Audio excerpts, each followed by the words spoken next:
cudurka shuban biyoodka ayaa 48 saac ee la soo dhaafay soo ritay bukaano fara badan waxaana bukaanadaasi la soo gaarsiiyay isbitaalka magaalada Jowhar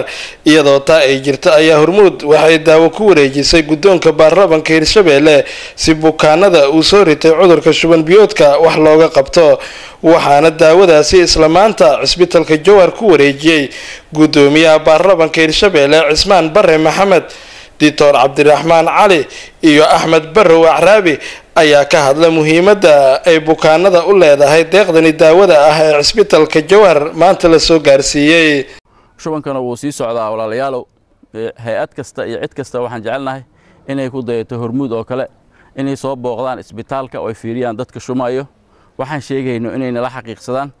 gurmadkooda inay sii ballaariyaan waxaan kaloo mahad celinaynaa gudoomiyaha baarlamaanka Hirshabeelle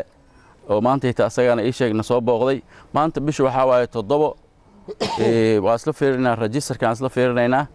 waxa la keenay shalay waxay mareysay tirada 46 bari marka laga reebo haddana registerkan isla fiirinaynaa 24 saac ugu dambeysay inta soo gashay marka 46 marka loo qaybiyo 6 bari waxay noqonaysaa maalintii 8 oo cusub inta hadda jiiftana waa 28 tuulo kastay ka yimaadaan tuulo kaste magaalada Jowhar ugu badan maanta ayaa haddana waxa dhacday inaan shirkadda Hormuud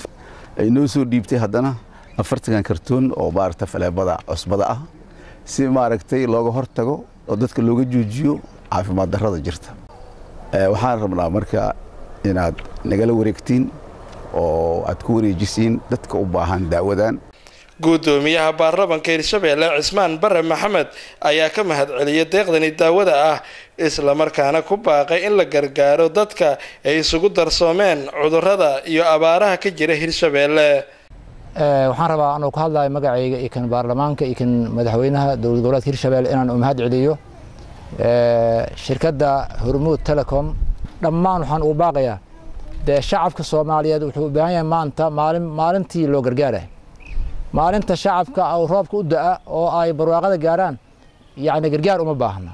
maanta ay u baahan intaas oo kumanaan qof ayaa dhimanayso dadkii dhibaato badan baa haysato abaarihii roobkii baa dib u dhacay waxaan leeyahay shacabka loo gargaara waxaan baaq u jeedinayaa dhammaan ganacsatada reer Hirshabeelle muxuu ahaa in shacabkooda gargaaraan cid wax haysata